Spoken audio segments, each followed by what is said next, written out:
ठरलं तर मग या मालिकेच्या आजच्या भागामध्ये सायली आणि विमल या दोघीही स्वयंपाक करत असतात.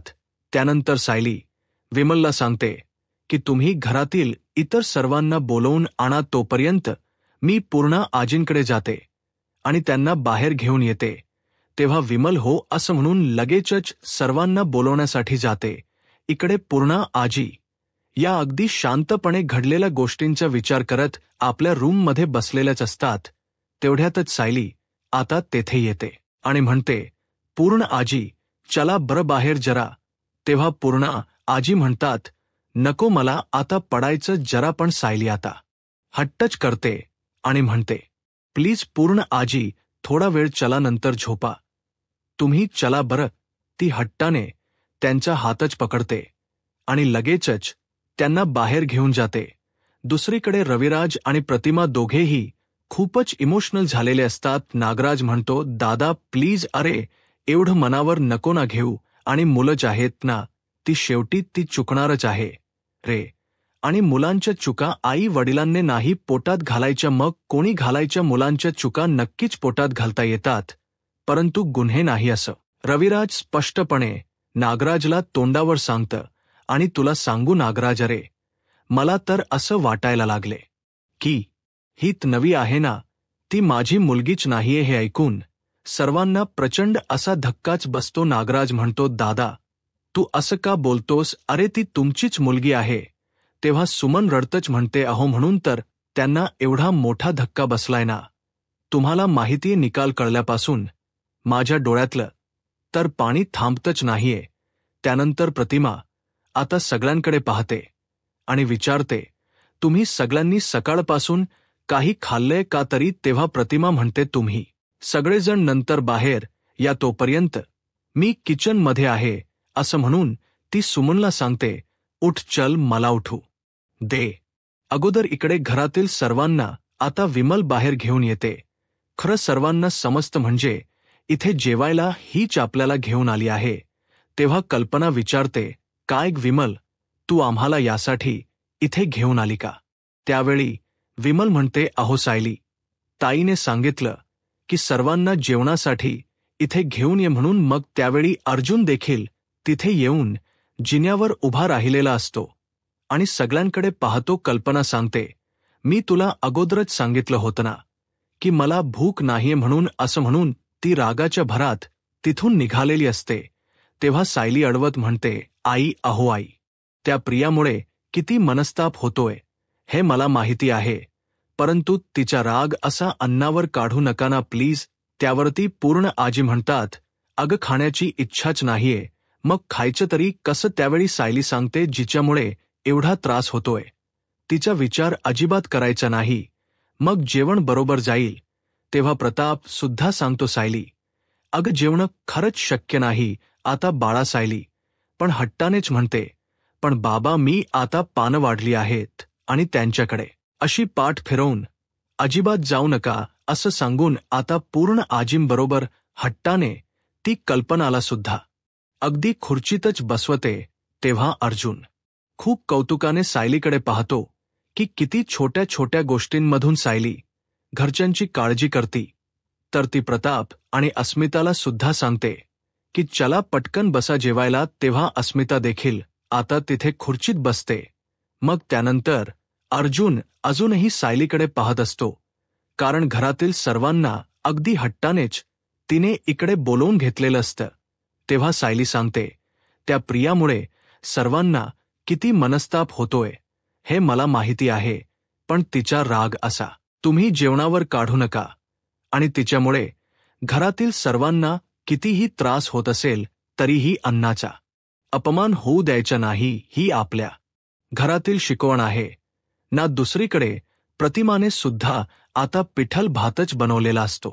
त्यावेळी ती म्हणते की आता सर्वांनी गरमागरम पिठल भात खाल्लं ना, जरा बरं वाटेल सर्वांना. असं म्हणून ती सुमनला आणि रविराजला आवाज देते. सगळेजण अगदी धावतच तेथे येतात. सुमन काळजीने विचारते, वहिनी काही दुखते का तुमचं? त्यावेळी प्रतिमा म्हणते, नाही. मग नागराज म्हणतो, तिच्या बोलण्यावरून तर असं दिसत नाहीये पण तू हाका का मारत होतीस वहिनी? तेव्हा प्रतिमा सांगते, सर्वांनी अगोदर जेवण करून घ्या बरं, आणि हाताशी जास्त वेळ नव्हता म्हणून मी फक्त पिठला भात केलाय, बसा तुम्ही आणि घ्या जेवण करून. तेव्हा रविराज म्हणतो, नाही प्रतिमा, माझी नाहीये इच्छा, माझ्या घशाखाली घास नाही उतरणार. तेव्हा नागराज सुद्धा म्हणतो, वहिनी अगं मला सुद्धा खरंच काही नको आहे, माझी सुद्धा जेवणाची इच्छाच नाहीये. मग सुमन सुद्धा अगदी तसंच म्हणते. तर प्रतिमाला काहीही करून सर्वांना आता जेवायला बसवायचंच असतं, तर आता कोणाची जेवण करण्याची इच्छा नसते. त्यामुळे नागराज म्हणतो, वहिनी मला नाही जेवायचं, मी माझ्या रूममध्ये आहे. तेव्हा प्रतिमा हट्टानेच म्हणते, नाही इथे बसा बरं अगोदर आणि जेवण करून घ्या, कुणीही रूममध्ये जेवण केल्याशिवाय जायचं नाही आणि तन्वीच्या गुन्ह्याची शिक्षा कुणीही भोगायची नाही. बसा असं म्हणून ती रविराजला सुद्धा फोर्स करते. तरीही रविराज आपला नाहीच म्हणतो. मग प्रतिमा अजूनच हट्ट करते आणि म्हणते, बसा सांगितले ना. इकडे सायली पूर्ण आजींना म्हणते, अगोदर तुम्ही जेवायला सुरुवात करा तरच अस्मिता ताई आणि आई बाबा हे सगळेजण जेवतील. तर आता पूर्ण आजी जेवणच करत नाही हे पाहून सायली स्वतः त्यांना घास भरवते आणि त्याचमुळे घरातील सगळेजण अगदी कौतुकाने सायलीकडे पाहतात. तर अर्जुन सुद्धा गालात हसतो आणि सायलीकडे पाहत असतो. तरीही अस्मिता जेवण करत नाही हे पाहून आता सायली म्हणते, अस्मिता ताई आता तुम्हाला प्लीज अशा जेवणाच्या वेळा चुकवून नाही चालणार आहो, तुम्हाला जेवण करावं लागेल. तेव्हा अस्मिता म्हणते, नाही हा तुला किती वेळा एक एक गोष्ट सांगू, मला नाही इच्छा जेवण करायची. तेव्हा सायली सांगते, अहो तुमच्यासाठी नाही पण पोटात असणाऱ्या बाळासाठी तरी तुम्हाला जेवण करावंच लागेल ना. आणि या सगळ्यामध्ये त्या बाळाचा काय दोष आहे अस्मिता ताई? त्यानंतर सायली आता लगेचच अस्मिताला घास भरवते आणि म्हणते, अस्मिता ताई पहा बाळाला भूक लागली आहे ना. मग अस्मिता तिच्याकडे पाहून हसते आणि लगेचच सायली जे भरवती ते खाते. त्याचवेळी आता सगळेजण पुन्हा एकदा सायलीकडे कौतुकाने पाहतात, कारण ती सगळ्यांनाच अगदी हट्टाने जेवायला घालत असते. तेव्हा अस्मिता सुद्धा अगदी पॉझिटिव्ह रिस्पॉन्स तिला देते.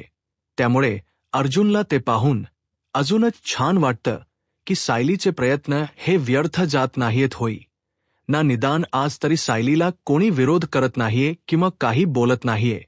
तर आता सायलीचे हे प्रयत्न पाहून पूर्ण आजी, कल्पना आणि प्रताप हे तिघेही खुश होतात आणि सायलीकडे व अस्मिताकडे पाहतच राहतात.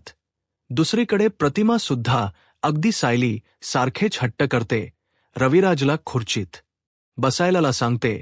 रविराज आता कसा बसा अगदी दुःखी अंतकरणाने त्या खुर्चीत बसतो.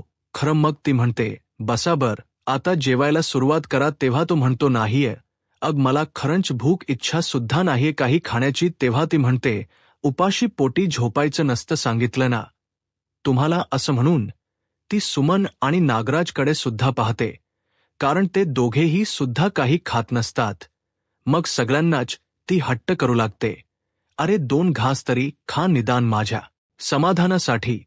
तरी मग आता सेम सायली सारखूच प्रतिमा सुद्धा इकडे करते, कारण सायलीने कस हट्टाने सगळ्यांना अगदी घास भरवलेला असतो. तसंच प्रतिमा सुद्धा आता रविराजला प्रेमानेच घास भरवते आणि म्हणते, तुम्ही जर खाल्लं ना तर सगळे खातील. मग आता रविराज कौतुकानेच प्रतिमाकडे पाहू लागतो की एवढ्या कठीण प्रसंगातही आपली प्रतिमा खंबीरपणे आपल्या पाठीशी उभी आहे. आज सगळ्यांची किती काळजी करतीये. त्यानंतर सुमन नुसती प्रतिमाकडे पाहतच राहते. तेव्हा पुन्हा एकदा प्रतिमा म्हणते, सुमन अगं जेवणाग प्लीज. तेव्हा वहिनी जेवण जातच नसेल तर करायचं काय असेही सुमन म्हणते. मग त्यावेळी प्रतिमा सांगते, आपण कितीही त्रासात असलो ना तरीही अन्नाचा अपमान नसतो करायचा. सुमन ती सुद्धा सुमनला अगदी प्रेमानेच घास भरवणार असते. सुमन नकोच म्हणते. त्यावेळी प्रतिमा म्हणते की हे बघ, नाहीतर मी तुला रागवेन आता. तेव्हा सुमन म्हणते, नाही नाही मी घेते, मी खाते. त्यानंतर आता प्रतिमा ही नागराजकडे पाहते. तर नागराज एकदम शांत बसलेला असतो कारण आता प्रिया जेलमध्ये गेली म्हटल्यानंतर काही खरं नाही. त्याला तो सुद्धा जेलमध्ये जाण्याची तेवढीच भीती वाटत असते. तो सुद्धा जेवण करतच नसतो. त्यामुळे प्रतिमा त्याच्याकडे पाहत म्हणते, भाऊजी, अहो मी तुम्हाला सुद्धा रागवेल हे तुम्ही विसरू नका. तेव्हा नागराज सांगतो, वहिनी, अग तुझ्या समोर कुणाची काही बोलण्याची भिशाद आहे का वहिनी? तेव्हा प्रतिमा आता हसते. तर नागराज हा गुपचूपच जेवण करू लागतो. त्यानंतर सुमन म्हणते, वहिनी अहो तुम्ही सुद्धा बसाना. प्रतिमा म्हणते, हो मी सुद्धा बसते, पण तुम्ही अगोदर जेवण करून घ्या बर. आता सगळ्यांना असं जेवताना पाहून प्रतिमाला खूप छान वाटत आणि सगळ्यांकडे पाहून मग ती हसत असते. इकडे आता पूर्णा, आजी आणि अस्मिता तर जेवण करत असतात, परंतु कल्पना अजूनही शांत असते. ती सुद्धा घडलेल्या गोष्टींचा विचार करत तिला खूप त्रास होत असतो. मग यावेळी प्रताप म्हणतो, कल्पना, अग आता जाऊ दे, सगळं सोडून दे आणि अगोदर जेवण करून घे बरं. हे जे काही झालं ना ते सगळं विसरण्याचा आपण प्रयत्न करूयात. कल्पना तेव्हा कल्पना म्हणते, अहो कसं विसरायचं? तुम्ही सांगा ना. आपल्या सुनेने एका खुन्याला पाठीशी घातले आणि त्या साक्षी शिखरेला सुद्धा तिने साथ दिली आहे. हे सगळं कसं विसरायचं? तुम्ही सांगा बरं. त्यानंतर कल्पना म्हणते, मला तर कधी कधी असं वाटतं ना, मी ज्यांच्यावर विश्वास ठेवते ते माझा विश्वासघातच करतात. आता सायलीला कल्पनाच हे बोलणं ऐकून खूप वाईट वाटतं, कारण कॉन्ट्रॅक्ट मॅरेजच सत्य समोर आल्यानंतर कल्पनाने सायली बरोबर पूर्णपणे संबंध तोडलेले असतात आणि कल्पना सायलीकडे पाहूनच हे बोललेली असते. त्यामुळे अर्जुन सुद्धा अगदी दुःखीच होतो. त्यालाही वाईट वाटतं. मग त्यावेळी आता प्रताप सांगतो, अगं तसं नाहीये कल्पना, उगीच गैरसमज करून घेऊ नकोस आणि ते ठीक आहे, आपण नंतर बोलूयात. तू अगोदर जेवण करून घे बरं. तेव्हा आता कल्पना ऐकतच नसते. ती सुद्धा हट्ट करते आणि लगेचच तिथून जायला निघते. तेव्हा सायली सुद्धा तेवढ्याच हट्टाने कल्पनाला थांबवते आणि आई बसा बरं इथे जेवण करून घ्या असं म्हणते. मग आता सायली सांगते, ताटात वाढलेलं अन्न असो आपल्या घरात वाया गेलेलं कुणालाही आवडणार नाही. त्यानंतर पूर्णाजींना आठवण होते आणि त्या रागातच म्हणतात, आपल्या घरात ना फक्त एकच व्यक्ती होती अन्न वाया घालवणारी, आणि आता 7 वर्ष ती आपल्याला दिसणार सुद्धा नाही.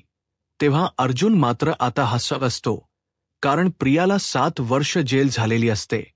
त्यानंतर सायली सांगते की पूर्णा आजी अहो, तिला तिच्या कर्माची शिक्षा आता मिळाली आहे आणि आपण त्याचा विचार अजिबातच करायला नको, कारण तिच्यामुळे इथे कोणी उपाशी राहायला नको. तिच्यामुळे अजिबात अन्न वाया नाही गेलं पाहिजे.